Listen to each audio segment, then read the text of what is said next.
வணக்கம். என் தமிழ்நாடு செய்திகளை வழங்குவதற்காக நான் ஷர்மிளா ஃபேன்சியா.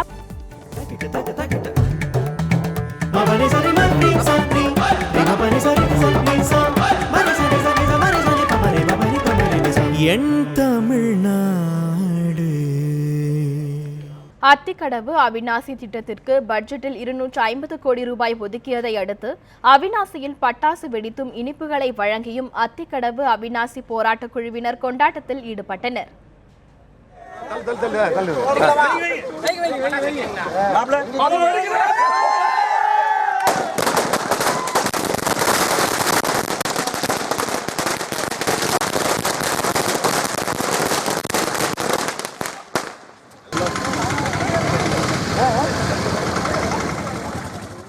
எங்களுடைய 60 ஆண்டு கால கோரிக்கையான அத்திக்கடவு அவிநாசி திட்டத்திற்கு தமிழக அரசு 250 கோடி ரூபாய் இந்த நிதிநிலை அறிக்கையில் ஒதுக்கியிருப்பது என்பது எங்களுக்கு மிகுந்த மகிழ்ச்சியை தருகிறது.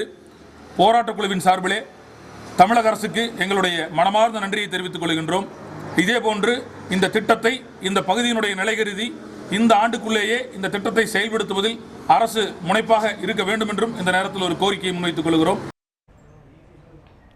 விவசாயிகளுக்கு கூட்டுறவு வங்கிகள் மூலம் 7000 ரூபாய் அளவிற்கு புதிய பயிர்க்கடன்கள் வழங்க நடவடிக்கை எடுக்கப்படும் என நிதியமைச்சர் ஜெயக்குமார் சட்டப்பேரவையில் அறிவித்துள்ளார்.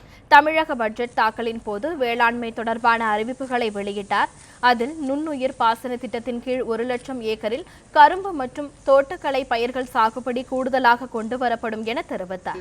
மேலும் விதை உற்பத்திக்கான உள்கட்டமைப்பை மேம்படுத்த 50 கோடி ரூபாய் ஒதுக்கீடு செய்யப்பட்டுள்ளதாக அறிவித்தார். வேளாண் இயந்திரங்களை வாடகைக்கு விடுவதற்காக கூடுதலாக 590 மையங்கள் உருவாக்கப்படும் என்றும் நெல் கொள்முதலின் போது ஆதார விலையை விட கூடுதல் தொகை வழங்குவதற்கு 200 கோடி ரூபாய் ஒதுக்கீடு செய்யப்பட்டுள்ளதாகவும் கூறினார். மேலும் கூட்டுறவு வங்கிகள் மூலம் 7000 ரூபாய் பயிர்க்கடனாக விவசாயிகளுக்கு வழங்கப்படும் எனவும் பட்ஜெட் உரையில் நிதியமைச்சர் ஜெயக்குமார் தெரிவித்தார்.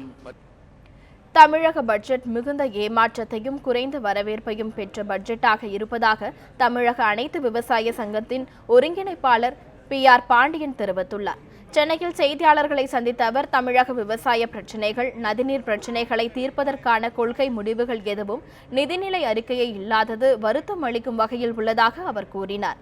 விவசாயிகளின் கடனை தள்ளுபடி செய்ய கோரும் அறிவிப்பு எதுவும் பட்ஜெட்டில் இல்லாததால் இந்த பட்ஜெட் விவசாயிகள் 20% எதிர்பார்ப்பை கூட பூர்த்தி செய்யாமல் உள்ளது எனவும் அவர் கருத்து தெரிவித்தார். விவசாய தற்கொலைகளை தடுப்பதற்கான எந்த திட்டங்களும் இதில் இல்லை, இடம்பெறவில்லை. கடன் முழுமையும் தள்ளுபடி செய்ய வேண்டும். மத்திய அரசு தேசியமயமாக்கப்பட்டிருக்கிற வங்கிகளில் பெற்ற கடன் தள்ளுபடி செய்ய வேண்டும் என்று நாங்கள் போராடி வருகிறோம். ஆந்திர அரசு, தெலுங்கானா அரசு தொடர்ந்து அதற்கான தள்ளுபடி தொகைகளை வங்கிகளுக்கு வழங்கி கொண்டே இருக்கிறார்கள். விவசாயிகள் அங்கே மகிழ்ச்சியாக இருக்கிறார்கள். ஆனால் இங்கே அதற்கான எந்த அறிவிப்பும் இடம்பெறவில்லை. கூட்டுறவு கடனை கூட மத்திய கால கடனாகத்தான் தள்ளி வைக்கப்பட்டிருக்கிறதாக சொல்லுகிறாரே தவிர 7000 கோடி கடன் விவசாயிகளுக்கு என்று அறிவிப்பது அது ஏட்ட அளவிலானதை தவிர அது எந்த விவசாயிகளும் பயன்பெற முடியாது. தமிழக மீனவர் பிரச்சினையில் விரைவில் நல்ல தீர்வு கிடைக்கும் என நம்புவதாக மத்திய அமைச்சர் நிர்மலா சீதாராமன் தெரிவித்துள்ளார். சென்னையில் இன்று செய்தியாளர்களிடம் பேசிய நிர்மலா சீதாராமன் மீனவர் பிரச்சினையை தீர்க்க பல தரப்பு பேச்சுவார்த்தைகள் நடைபெற்று வருவதாக தெரிவித்தார். இலங்கையில் உள்ள தமிழ் மீனவர்களே தமிழ்நாடு மீனவர்களின் படகுகளை விடுவிக்க கூடாது என கூறுவதாகவும் அவர் குறிப்பிட்டார். மேலும் சுட்டுக் கொல்லப்பட்ட மீனவர் குடும்பத்தை சந்தித்து பேசுவதாக வெளியுறவுத்துறை அமைச்சர் சுஷ்மா ஸ்வராஜ் கூறியதாகவும் நிர்மலா சீதாராமன் தெரிவித்தார். நீ ராமேஸ்வரம் போயிட்டு வந்து பிரதம மந்திரிக்கு ரிப்போர்ட் எல்லாம் கொடுத்தேன். நானும் டேட்டு கொடுத்துருக்கேன் அவங்கள பார்க்கறதுக்கு. ஸோ அந்த ஃபிஷர்மேன் டெலிகேஷனை அவங்க நம்மளை கேட்டது என்ன, சுஷ்மா அம்மா உடம்பு எப்படி இருக்கும்னு தெரியாத நிலையில் அவங்களும் கேட்டது என்னென்னா, ஃபாரின் செக்ரட்டரியோடு எங்களுக்கு அப்பாயின்மெண்ட் ஃபிக்ஸ் பண்ணி கொடுங்க. ஏன்னா வெளியுறவுத்துறை சம்பந்தப்பட்ட விஷயம். நாங்கள் ஃபாரின் செக்ரட்டரி இல்லை, சுஷ்மாஜியே மீட் பண்ணுறாங்க. வெளியுறவுத்துறை அமைச்சர் சுஷ்மா ஸ்வராஜ் அவர்களே டேட் கொடுத்துருக்காங்க. ஸோ மீனவர்கள் போய் அவங்கள சந்திப்பாங்க, அவங்களோட பேச்சுவார்த்தை நடத்துவாங்க, அவங்களோட கோரிக்கை என்னெல்லாம் இருக்கோ அதை அவங்களே பர்சனலாக டீல் பண்ணுவாங்க. நீதிமன்ற உத்தரவை செயல்படுத்த தவறிய சென்னை மாநகர காவல் ஆணையர் நேரில் ஆஜராகியே தீர வேண்டும் என உயர்நீதிமன்ற நீதிபதி கிருபாகரன் உத்தரவிட்டுள்ளார். சென்னை மாநகராட்சி 196வது வார்டு கவுன்சிலர் அண்ணாமலை முறைகேடாக சொத்து சேர்த்தது குறித்த வழக்கு தொடர்ந்த ஈச்சம்பாக்கத்தை சேர்ந்த பொன் தங்கவேலு என்பவருக்கு போலீஸ் பாதுகாப்பு வழங்க கடந்த ஆண்டு டிசம்பர் 2ஆம் தேதி உயர்நீதிமன்றம் உத்தரவிட்டிருந்தது. எனினும் அவருக்கு பாதுகாப்பு வழங்காததால் மாநகர காவல் ஆணையருக்கு எதிராக நீதிமன்ற அவமதிப்பு வழக்கை பொன் தங்கவேலு தொடர்ந்திருந்தார். அந்த வழக்கு நீதிபதி என் கிருபாகரன் முன்பு இன்று விசாரணைக்கு வந்தது. அப்போது நீதிபதி உயர் அதிகாரியே நீதிமன்ற உத்தரவை மதிக்காவிட்டால் மற்ற காவலர்கள் எப்படி மதிப்பார்கள் என கேள்வி எழுப்பியதுடன் காவல் ஆணையர் ஜார்ஜுக்கு கண்டனமும் தெரிவித்தார். மேலும் இது தொடர்பாக விளக்கம் அளிக்க ஆணையர் ஜார்ஜ் எப்போது ஆஜராவார் அல்லது ஆஜராக உத்தரவிட வேண்டுமா என நீதிபதி பிரபாகரன் கேள்வி எழுப்பினார். மேலும் நீதிமன்றத்தில் ஆஜராக அதிகாரிகளுக்கு கௌரவ பிரச்சனை ஏதும் உள்ளதா என்றும் அவர் அடுக்கடுக்காக கேள்விகளை எழுப்பினார். நீதிமன்ற உத்தரவை அதிகாரிகள் செயல்படுத்தாததால் அரசு வழக்கறிஞர்கள் தான் பலிகடா ஆகிறார்கள் எனவும் இந்த நீதிமன்ற அவமதிப்பு வழக்கில் மாநகர காவல் ஆணையர் நேரில் ஆஜராகிட வேண்டும் எனவும் நீதிபதி அப்போது உத்தரவிட்டார். தாராபுரம் அருகே தனியார் ஏடிஎம் மையத்தை உடைத்து பணம் கொள்ளையடிக்கப்பட்டுள்ள சம்பவம் பெரும் அதிர்ச்சியை ஏற்படுத்தியுள்ளது. சேலம் மாவட்டம் தாராபுரம் பேருந்து நிறுத்தம் அருகே தனியார் ஏடிஎம் மையம் ஒன்று இயங்கி வருகிறது. நேற்று முன்தினம் இந்த மையத்தில் பணம் நிரப்பப்பட்ட நிலையில் நேற்று இரவு கொள்ளை நடந்துள்ளது. ஏடிஎம் மையத்திற்குள் கடப்பாறையுடன் புகுந்த மர்ம நபர்கள் ஏடிஎம் இயந்திரத்தை உடைத்து அதிலிருந்த பணத்தை கொள்ளையடித்து சென்றுள்ளனர். ஆனால் எவ்வளவு பணம் கொள்ளை போனது என்பது விசாரணைக்கு பிறகே தெரியவரும் என வங்கி அதிகாரிகள் தெரிவித்துள்ளனர். உதகை அருகே மசினகுடியில் வறட்சியால் இறந்த 500க்கும் மேற்பட்ட கால்நடைகளின் உடல்களை குடியிருப்பு பகுதியின் அருகே குவித்து வைத்துள்ளதால் நோய் பரவும் அபாயம் ஏற்பட்டுள்ளது. உதகை அருகே உள்ள மசினகுடி, மாவனல்லா, மாயார், சிங்காரா, புகாபுரம், வாழைத்தோட்டம் போன்ற பகுதிகளில் சுமார் 10,000க்கும் மேற்பட்ட கால்நடைகள் வளர்க்கப்பட்டு வருகின்றன. கடந்த ஆண்டு இந்த பகுதியில் போதிய மழை பெய்யாததால் கடும் வறட்சி ஏற்பட்டு கால்நடைகளுக்கு கடுமையான தீவனம் மற்றும் தண்ணீர் தட்டுப்பாடு ஏற்பட்டுள்ளது. இதனால் தினம்தோறும் 20 கால்நடைகள் வரை இறந்து வருகின்றன. வறட்சியின் தாக்கம் அதிகரித்துக் கொண்டே வருவதற்கு ஏற்ப கால்நடைகளின் இறப்பும் அதிகரித்துக் கொண்டே வருகின்றது. இந்நிலையில் இறக்கும் கால்நடைகளின் உடல்கள் மசினகுடியில் உள்ள கல்குவாரியில் வீசப்படுகிறது. இதனால் சுமார் 500 கால்நடைகளின் உடல்கள் அங்கு குவிந்து கிடக்கின்றன. அதனை சுற்றி ஏராளமான குடியிருப்புகள் உள்ளதால் நோய்கள் பரவுவதற்கு முன்னதாக கால்நடைகளின் உடல்களை அப்புறப்படுத்த வேண்டும் என அப்பகுதி மக்கள் வலியுறுத்தியுள்ளனர். இந்த வருஷம் மழை இல்லாதனால வறட்சியின் காரணமாக மசனகுடியில் 1000க்கும் மேற்பட்ட மாடுங்க செத்துருச்சு. இந்த மாடுகளில் பார்த்திங்கன்னா மசனகுடி, மாயாறு, மாவனல்லா, வாழைத்தோட்டம் எங்கே செத்தாலும் மாடுங்க வந்து இந்த கல்கோவரியில் கொண்டு வந்து போட்டுறாங்க. இந்த கல்கோவரி பக்கத்தில் என்னென்னா சாந்தி விஜயா ஹையர் செகண்டரி ஸ்கூல் இருக்குது, பக்கத்தில் போலீஸ் குவார்ட்டர்ஸ் இருக்குது, பக்கத்தில் ஹாஸ்பிட்டல் இருக்குது. இதனால் இந்த ஆயிரக்கணக்கான மாடுங்க இந்த கோவாரிக்குள்ளே கொண்டு வந்து போட்டனால என்னென்னா துர்நாற்றம் வீசுது. இதனால் வந்து பொதுமக்களுக்கு சீக்கு பரவுற அபாயம் இருக்குது. அதனால் மாவட்ட நிர்வாகம் உடனடியாக வந்து இந்த கொண்டு வந்து போட்ட மாடுகளோட உடலை வந்து உடனடியாக மண் போட்டு ஜேசிபி வச்சு மண் போட்டு போடணும்னு கேட்டுக்கிறோம். வரட்டுப்பள்ளம் அணையின் நீர்பிடிப்பு பகுதியில் பெய்த கனமழையால் ஒரே நாளில் அணையின் நீர்மட்டம் 18 அடி உயர்ந்துள்ளது. ஈரோடு மாவட்டம் அந்தியூர் அருகே உள்ள வரட்டுப்பள்ளம் அணை கடந்த ஆண்டில் ஏற்பட்ட வறட்சி காரணமாக வறண்டு காணப்பட்டது. இதனால் அணையை நம்பி விவசாயம் செய்து வந்த ஏரி மற்றும் வாய்க்கால் பாசன பகுதி விவசாயிகள் கடும் சிரமத்தை சந்தித்தனர். இந்நிலையில் வரட்டுப்பள்ளம் அணையின் நீர்பிடிப்பு பகுதிகளில் கடந்த 2 நாட்களாக நல்ல மழை பெய்து வருகின்றது. திடீரென பெய்த கனமழையால் அணைக்கு நீர்வரத்து அதிகரித்து ஒரே நாளில் 18 அடி தண்ணீர் உயர்ந்துள்ளது. தற்போது அணையின் நீர்மட்டம் 25 அடியாக உள்ளது. இதனால் மகிழ்ச்சியடைந்துள்ள விவசாயிகள் இனி பயிர் சாகுபடி செய்ய முடியும் என்றும் நம்பிக்கை தெரிவித்துள்ளனர். இப்போ அந்த ரெண்டு ஒரு நாளையில் வந்து நல்ல மழை பெய்யங்காட்டி ஒரு 17-18 அடி சுமார் வந்து நிரம்பி இருக்குது. இதே போல் இன்னும் மழை அதிகமாக பெஞ்சு ஏரி அந்த வரட்டுப்பள்ளம் அணை வந்து நிரம்புச்சுன்னா 7 ஏரிகளும் வந்து தண்ணி வந்துடும். தண்ணி 7 ஏரிக்கும் போகும்போது அனைத்து விவசாயிகளுக்கும் வந்து நிலத்தடி நீர்மட்டம் உயர்ந்த காரணத்தினால எல்லாருமே ரொம்ப நம்பிக்கை நல்லா இருப்பாங்க. இப்போ வந்து பயிரெலாம் வாடி போயிருக்குது. ஆனால் இந்த மழை பெஞ்ச காரணத்தினால இனிமேல் வந்து நாங்கள் விவசாயி ஏதோ பொழைச்சிக்குவோம் அப்படிங்கிற ஒரு நம்பிக்கை வந்திருக்கு.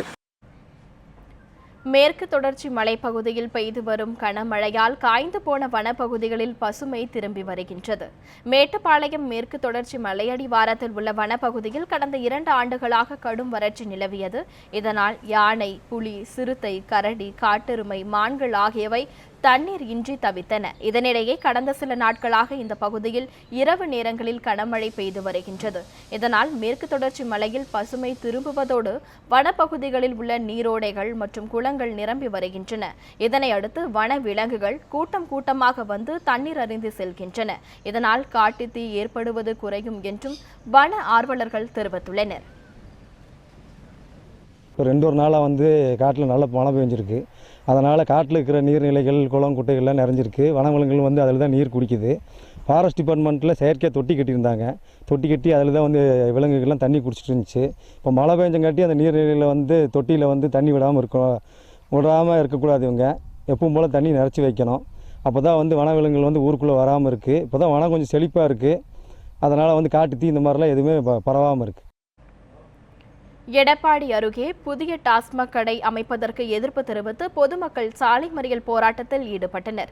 சேலம் மாவட்டம் அம்மாபாளையம் பகுதியில் செயல்பட்டு வந்த டாஸ்மாக் கடையை சுண்ணாம்பு கரடு பகுதிக்கு மாற்ற டாஸ்மாக் நிர்வாகம் திட்டமிடப்பட்டது. இதற்காக டாஸ்மாக் மது பாட்டில்கள் லாரியில் ஏற்றப்பட்டு சுண்ணாம்பு கரடு பகுதிக்கு கொண்டு வரப்பட்டன.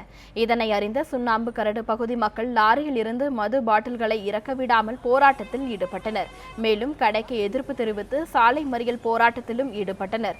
தங்கள் பகுதியில் டாஸ்மாக் கடை அமைக்கக்கூடாது என அவர்கள் வலியுறுத்தியுள்ளனர். பல்வேறு கோரிக்கைகளை வலியுறுத்தி திருவாரூரில் ரயில்வே ஊழியர்கள் ஆர்ப்பாட்டத்தில் ஈடுபட்டனர். திருவாரூர் ரயில் நிலையத்தில் ஆர்ப்பாட்டத்தில் ஈடுபட்ட SRMU தொழிற்சங்கத்தினர் புதிய ஓய்வூதிய திட்டத்தை கைவிட பழைய ஓய்வூதிய திட்டத்தை பின்பற்ற வேண்டும் என வலியுறுத்தினர். அமைச்சரவை குழு உறுதியளித்தபடி வீட்டு வாடகைப்படி மற்றும் குறைந்தபட்ச ஊதியம் ஆகியவற்றை உயர்த்த வேண்டும் என்றும் கோரிக்கை விடுத்தனர். இந்த ஆர்ப்பாட்டத்தில் ரயில்வே ஊழியர்கள் ஏராளமானோர் கலந்து கொண்டனர். இதேபோல் விருதாச்சலம் உள்ளிட்ட இடங்களிலும் ரயில்வே ஊழியர்கள் ஆர்ப்பாட்டத்தில் ஈடுபட்டனர். 7வது ஊதியக்குழு பரிந்துரைகளை அமல்படுத்த கோரி கோவையில் தபால் துறையினர் வேலைநிறுத்த போராட்டத்தில் ஈடுபட்டனர். வேலைநிறுத்த போராட்டம் காரணமாக அரசுக்கு சுமார் 10 கோடி ரூபாய் அளவுக்கு வருவாய் இழப்பு ஏற்பட்டுள்ளது. கோவையில் மட்டும் 83 தபால் நிலையங்களைச் சேர்ந்த 1100 ஊழியர்கள் வேலைநிறுத்தத்தில் பங்கேற்றனர். இதே கோரிக்கையை வலியுறுத்தி புதுச்சேரியில் அஞ்சல் துறை ஊழியர்கள் ஒருநாள் வேலைநிறுத்த போராட்டத்தில் ஈடுபட்டனர். தலைமை தபால் நிலையத்தில் நடந்த ஆர்ப்பாட்டத்தில் ஏராளமான அஞ்சல் ஊழியர்கள் பங்கேற்றனர். இதேபோல் வருமான வரித்துறை ஊழியர்களும் இன்று வேலைநிறுத்தத்தில் ஈடுபட்டனர். ஓய்வூதியத்தை சீராக வழங்க கோரி அரசு போக்குவரத்து கழக தொழிலாளர்கள் திருநெல்வேலி மண்டல அலுவலகத்தை முற்றுகையிட்ட போது காவல்துறையினருக்கும் போராட்டக்காரர்களுக்கும் இடையே தள்ளுமுள்ளு ஏற்பட்டது. தமிழ்நாடு அரசு போக்குவரத்து கழகத்தில் ஓய்வு பெற்ற தொழிலாளர்களுக்கு மாதம் 1ஆம் தேதி ஓய்வூதியம் வழங்க கோரி நெல்லை போக்குவரத்து மண்டல அலுவலகம் முன்பு தொழிலாளர்கள் காத்திருப்பு போராட்டத்தில் ஈடுபட்டனர். முன்னதாக ஆர்ப்பாட்டத்தில் ஈடுபட்ட தொழிலாளர்கள் பொது மேலாளர் அலுவலகத்தை முற்றுகையிட வாயிலில் நுழைந்த போது போலீசாருக்கும் காவல்துறையினருக்கும் கடும் தள்ளுமுள்ளு ஏற்பட்டது.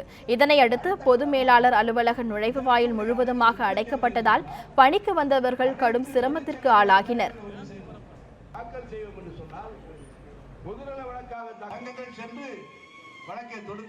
இன்னைக்கு நாங்கள் காத்திருப்பு போராட்டம் பென்ஷன் முழுமையாக கிடைக்கிற வரைக்கும் தொடர்ந்து காத்திருப்பது.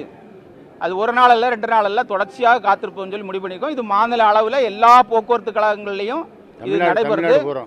நாகர்கோவில் எல்லாம் உள்ளே இருந்து கஞ்சி காய்ச்சிட்டு இருக்காங்க. இங்கே தேவையில்லாமல் காவல்துறை என்பது தலையிட்டு ஒரு பிரச்சனையை உருவாக்குறாங்க. இப்போ அவங்களுக்கு விலைக்கு சொல்லியிருக்கோம்.